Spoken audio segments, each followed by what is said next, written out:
सर्वशक्तिमान परमेश्वर के वचनों के पाठों का संग्रह।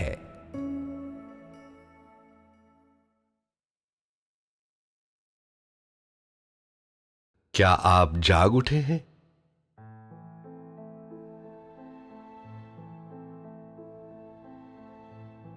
जब आप सामान्य मनुष्यत्व से बाहर निकलकर जीवन व्यतीत करना प्राप्त कर लेते हैं और पूर्ण कर दिए गए हैं, तो हालांकि आप भविष्यवाणी करने या कोई रहस्य बताने में असमर्थ होंगे, आप एक मनुष्य के स्वरूप को प्रकट करेंगे और जीवन व्यतीत करेंगे। परमेश्वर ने मनुष्य की रचना की, जिसके बाद मनुष्य शैतान द्वारा भ्रष्ट किया गया और इस भ्रष्टाचार ने मनुष्यों को मृतदेह बना दिया और परिणाम स्वरूप आपके बदलने के बाद आप इन मृतदेहों से भिन्न हो जाएंगे। वह परमेश्वर के वचन है जो लोगों की आत्मा को जीवन देते हैं और उन्हें नया जन्म देते हैं। और जब लोगों की आत्माएं नया जन्म लेंगी, वे जाग उठेंगे। मृतक का उल्लेख यहां शव की ओर इशारा करता है जिसमें आत्मा नहीं होती है, तथा उन लोगों की ओर जिनकी आत्मा मर चुकी है। जब लोगों की आत्मा को जीवन दिया जाता है तो वे जीवित हो जाते हैं। जिन संतों की बात पहले की गई थी, ये वे लोग हैं जो जीवित हो चुके हैं, जो शैतान के अधिकार में तो थे, परंतु उन्होंने शैतान को हराया है। चीन के चुने हुए लोगों ने बड़े लाल अजगर के क्रूर तथा अमानवीय अत्याचार व धोखेबाजी को सहन किया है, जिसने उन्हें मानसिक रूप से तोड़ कर रख दिया और उनमें जीने का थोड़ा भी साहस न छोड़ा। अतः आत्मा की जागरूकता का आरंभ उनके सार तत्व से होना चाहिए। थोड़ा थोड़ा करके उनके सार तत्व में उनकी आत्मा को जगाना होगा। जब एक दिन वे जाग जाएंगे, तब रुकावट ना होगी और फिर सब कुछ सहजता से आगे बढ़ेगा। इस समय यह पहुंच से बाहर है। अधिकतर लोगों के जीवन में मृत्यु का वातावरण समाविष्ट होता है। वे मृत्यु के प्रभामंडल में डूबे रहते हैं और उनमें बहुत सी कमियां होती हैं। कुछ लोगों के शब्दों में मृत्यु की झलक होती है, उनके कार्यों में मृत्यु की झलक होती है और उनके पूरे रहन सहन में मृत्यु की झलक होती है। जीवन में लगभग सब कुछ मृत्यु है। अगर आज लोग सार्वजनिक रूप से परमेश्वर की गवाही दें, तो यह कार्य असफल हो जाएगा, क्योंकि उनका अभी भी पूर्णता जागना शेष है और आप लोगों के मध्य बहुत से मृतक हैं। आज कुछ लोग पूछते हैं कि परमेश्वर कुछ चिन्ह और आश्चर्य कर्म क्यों नहीं दिखाता है, ताकि वह गैर यहूदी राष्ट्रों में अपना कार्य शीघ्र ही फैला सके। मृतक परमेश्वर की गवाही नहीं दे सकता, जीवित दे सकते हैं, परंतु अधिकांश लोग आज मृत हैं। उनमें से बहुत से मृत्यु के पिंजरे में रहते हैं। वे शैतान के प्रभाव में रहते हैं और विजय पाने में असमर्थ हैं। और फिर वे कैसे परमेश्वर के लिए गवाही दे सकते हैं? वे कैसे सुसमाचार के कार्य को फैला सकते हैं? जो अंधकार के प्रभाव में रहते हैं, ये वे हैं। जो मृत्यु के मध्य रहते हैं, ये वे हैं जो शैतान द्वारा ग्रसित हैं। बिना परमेश्वर द्वारा बचाए जाने और बिना उसके द्वारा न्याय व ताड़ना पाने के लोग मृत्यु के प्रभाव से बच नहीं पा रहे हैं। वे जीवित नहीं बन सकते हैं।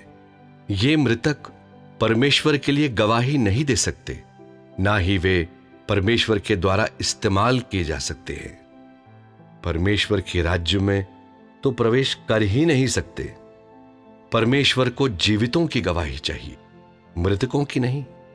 और वो चाहता है कि उसके लिए जीवित कार्य करें, न कि मृतक। मृतक वे हैं जो परमेश्वर का विरोध और उससे बगावत करते हैं। ये वे हैं जो आत्मा में सुन्न होकर परमेश्वर के वचन नहीं समझते। ये वे हैं जो सत्य को अपने व्यवहार में नहीं लाते और परमेश्वर के प्रति जरा भी निष्ठा नहीं रखते। ये वे हैं जो शैतान के वश में हैं और शैतान द्वारा शोषित हैं। मृतक सत्य के विरुद्ध खड़े होकर परमेश्वर का विरोध कर, नीचता कर, घिनौना, दुर्भावनापूर्ण, पाश्विक, धोखेबाजी और कपट का व्यवहार कर स्वयं को प्रदर्शित करते हैं। हालांकि ऐसे लोग परमेश्वर का वचन खाते और पीते हैं, परंतु वे परमेश्वर के वचनों के अनुसार जीवन नहीं व्यतीत करते हैं। वे जीवित तो हैं, परंतु वे चलती फिरती लाशें हैं। वे सांस लेने वाली लाशें हैं। मृतक पूर्णतः परमेश्वर को संतुष्ट करने में असमर्थ है। वे उसकी आज्ञा तो बिल्कुल मान ही नहीं सकते। वे केवल उसे धोखा दे सकते हैं, उसकी निंदा कर सकते हैं और उससे कपट कर सकते हैं। और जैसा वे जीवन जीते हैं, शैतान को प्रकट करते हैं। अगर लोग जीवित प्राणी बनना चाहते हैं और परमेश्वर के गवाह बनना चाहते हैं और परमेश्वर का अनुमोदन प्राप्त करना चाहते हैं, तो उन्हें परमेश्वर के उद्धार को स्वीकार करना होगा। उन्हें आनंद पूर्वक उसके न्याय व ताड़ना के प्रति समर्पित होना होगा और आनंद पूर्वक परमेश्वर की कांट छांट और बर्ताव को स्वीकार करना होगा। केवल तब ही परमेश्वर द्वारा जरूरी तमाम सत्य को अपने आचरण में ला सकेंगे और तब ही परमेश्वर के उद्धार को पा सकेंगे और सचमुच जीवित प्राणी बन सकेंगे। जीवित परमेश्वर द्वारा बचाए जाते हैं। वे परमेश्वर द्वारा न्याय व ताड़ना का सामना कर चुके हैं। वे स्वयं को समर्पित करने और आनंदपूर्वक अपने प्राणों को परमेश्वर को देने के लिए तत्पर हैं और वे प्रसन्नता से अपना संपूर्ण जीवन परमेश्वर को अर्पण करने में भी तत्पर हैं। जब जीवित जन परमेश्वर की गवाही देता है, तब ही शैतान शर्मिंदा होता है। केवल जीवित ही परमेश्वर के सुसमाचार का प्रचार कर सकते हैं। केवल जीवित ही परमेश्वर के हृदय का अनुसरण करते हैं और केवल जीवित ही वास्तविक जन हैं। पहले परमेश्वर द्वारा बनाया गया मनुष्य जीवित था, परंतु शैतान की भ्रष्टता के कारण मनुष्य मृत्यु के मध्य रहता है और शैतान के प्रभाव में रहता है। और इसलिए जो मनुष्य बिना आत्मा के हैं, वे मृत हो चुके हैं। वे परमेश्वर के शत्रु बन गए हैं, जो उसका विरोध करते हैं। वे शैतान के हथियार बन गए हैं और वे शैतान के कैदी बन गए हैं और इसलिए परमेश्वर ने अपनी गवाही खो दी है और परमेश्वर ने मनुष्यों को खो दिया है जिसे उसने सृजा था और जो एकमात्र सृजन थे जिनमें उसकी सांसें थी। अगर परमेश्वर को अपनी गवाही और उन्हें जिसे उसने अपने हाथों से बनाया, जो अब शैतान द्वारा कैद कर लिए गए हैं, वापस लेना है, तो उसे उन्हें वापस नया जन्म देकर जीवित प्राणी बनाना पड़ेगा और उन्हें वापस लाना होगा कि वे उसकी ज्योति में जीवित रहें। मृतक वे हैं जिनमें आत्मा नहीं होती, जो चरम सीमा तक सुन्न और परमेश्वर विरोधी होते हैं। साथ ही ये वे लोग होते हैं जो परमेश्वर को नहीं जानते। इन लोगों में परमेश्वर की आज्ञा मानने की थोड़ी सी भी इच्छा नहीं होती। वे केवल उससे विद्रोह कर उसका सामना करते हैं और इनमें थोड़ी सी भी निष्ठा नहीं होती है। जीवित वे हैं जिनकी आत्मा ने नया जन्म पाया है, जो परमेश्वर की आज्ञा मानना जानते हैं और जो परमेश्वर के प्रति निष्ठावान हैं। ये लोग सत्य और गवाही धारण करते हैं और केवल यही हैं जो परमेश्वर के घर में उसे अच्छे लगते हैं। परमेश्वर उन्हें बचाता है जो जीवित हो सकते हैं, जो परमेश्वर के उद्धार को देख सकते हैं, जो परमेश्वर के प्रति निष्ठावान हैं और जो परमेश्वर को खोजने के इच्छुक हैं। परमेश्वर उन्हें बचाता है जो परमेश्वर के अवतरण में विश्वास करते हैं और उसके प्रकटन में विश्वास करते हैं। कुछ लोग जीवित हो जाते हैं, कुछ नहीं। यह इस बात पर निर्भर करता है कि उनका स्वभाव बचाया जा सकता है या नहीं। बहुत से लोगों ने परमेश्वर के वचनों को सुना है, परंतु उसकी इच्छा को नहीं समझते। उन्होंने परमेश्वर के बहुत से वचनों को सुना, परंतु तब भी उन्हें अपने आचरण में नहीं ला पाए। वे किसी भी सत्य को जीने में असमर्थ हैं और जानबूझकर परमेश्वर के कार्यों में हस्तक्षेप करते हैं। वे परमेश्वर के लिए कोई भी कार्य नहीं कर सकते, वे उससे कुछ भी अर्पण नहीं कर सकते और वे गुप्त रूप से कलीसिया के पैसे खर्च करते और बिना दाम दिए परमेश्वर के घर में खाते हैं। ये लोग मरे हुए हैं और बचाए नहीं जाएंगे। परमेश्वर उन सब को बचाता है जो उसके लिए कार्यरत हैं, परंतु उनमें से कुछ हैं जो परमेश्वर के उद्धार को ग्रहण नहीं कर सकते। केवल कुछ ही उसके उद्धार को प्राप्त कर सकते हैं, क्योंकि बहुत से लोग बिल्कुल मरे हुए हैं। वे इतने मरे हुए हैं कि उनका उद्धार नहीं हो सकता। वे पूर्णतः शैतान द्वारा शोषित हैं और स्वभाव में बहुत दुष्ट हैं। ना ही ये कम संख्या के लोग परमेश्वर की आज्ञा मानने में पूर्ण रूप से सक्षम हैं। ये वो लोग नहीं हैं जो आरंभ से ही परमेश्वर के प्रति पूर्णतः निष्ठावान थे या जिनमें आरंभ से ही परमेश्वर के प्रति परम प्रेम था, बल्कि ये वे हैं जो परमेश्वर के प्रति उसके विजय कार्यों के कारण आज्ञाकारी बने हैं। वे परमेश्वर को उसके उत्कृष्ट प्रेम के कारण देखते हैं।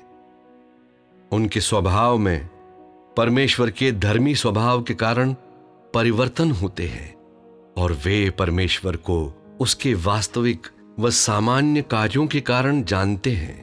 परमेश्वर के कार्यों बिना चाहे ये लोग कितने ही अच्छे क्यों ना हों, वे शैतान ही रहेंगे। वे मृत्यु ही के होंगे, वे मृतक ही रहेंगे। आज यदि ये लोग परमेश्वर के उद्धार को प्राप्त कर सकते हैं तो केवल इसलिए कि ये परमेश्वर से सहयोग करने की इच्छा रखते हैं।